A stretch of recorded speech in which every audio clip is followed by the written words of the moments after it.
परम पूज्य गीता मनीषी स्वामी ज्ञानानंद जी महाराज जी है और हमारे साथ अध्यक्ष सनातन धर्म सभा माननीय पुरुषोत्तम दधीची जी है। आज स्वामी जी गीता के ऊपर अपने विचार रखेंगे और मैं स्वामी जी से आग्रह करता हूँ वो गीता के बारे में जो कार्यक्रम आगे है उसके बारे में अपने विचार रखें।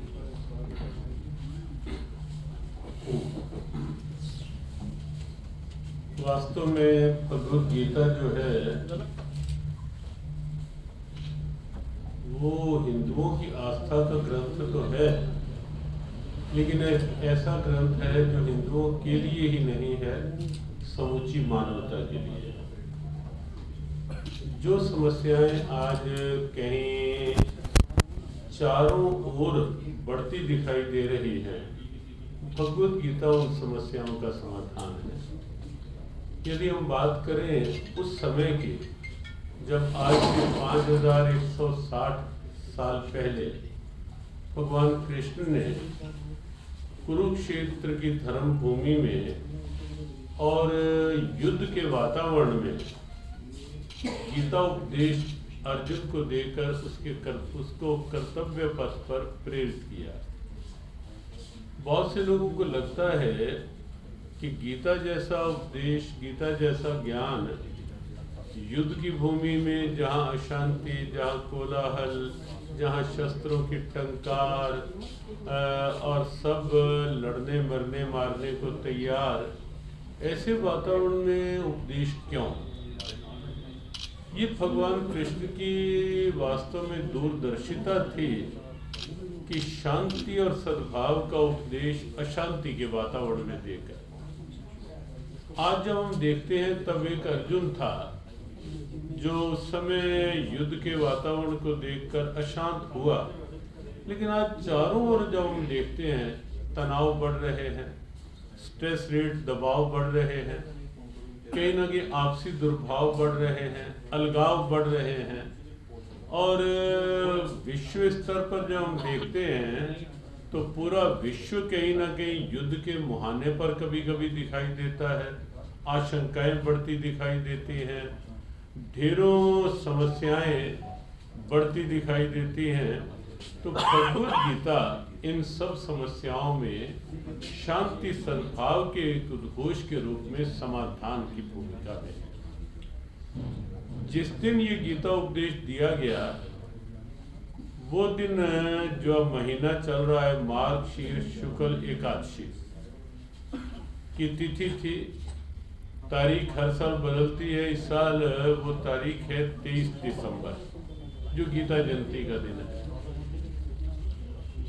कुरुक्षेत्र में गीता जयंती उत्सव को बड़े स्तर पर आयोजित किया जाता है और वहाँ लगभग देश विदेश के बहुत से गीता स्कॉलर आते हैं, संत आते हैं और लाखों की संख्या में लोग गीता जयंती के अवसर पर कुरुक्षेत्र में इकट्ठे होते हैं। पिछले 5-6 वर्षों से गीता जयंती का उत्सव जो है ये भारत से बाहर भी आयोजित होने लगा है। उसमें कुरुक्षेत्र विकास बोर्ड, जो हरियाणा सरकार का ही एक अंग है, कुरुक्षेत्र विकास बोर्ड की ओर से मुख्य आयोजन होता है, लेकिन अपनी संस्था जो जियो गीता नाम से है वो उसकी पृष्ठभूमि में सारी योजना और साथ में रहते हैं। तो उस माध्यम से पीछे मॉरिशस में, उसके पश्चात इंग्लैंड लंदन में, कनाडा में टोरंटो और वहाँ की राजधानी ऑटवा में, और इस साल ऑस्ट्रेलिया सिडनी और मेलबर्न में ये अंतर्राष्ट्रीय गीता महोत्सव आयोजित हुए। वहाँ भी भरपूर इन आयोजनों का एक उत्साह बना। लोगों को एक सूत्र में पिरोने के लिए सद्भावना और समता के ये उत्सव और भगवद गीता की एक महत्वपूर्ण भूमिका बनी। इस सब को देखते हुए इस बार गीता जयंती के दिन जियो गीता की ओर से एक बड़ा आह्वान किया गया है।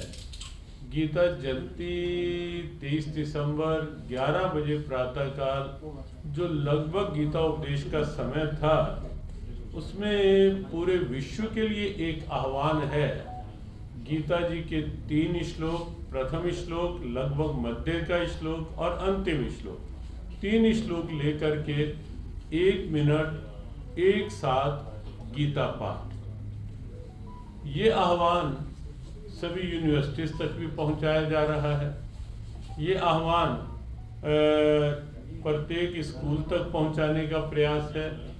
दिल्ली की स्कूल यूनियन ने निश्चित किया कि हमारे 11 लाख स्टूडेंट्स 1 मिनट एक साथ गीता पाठ से जुड़ेंगे।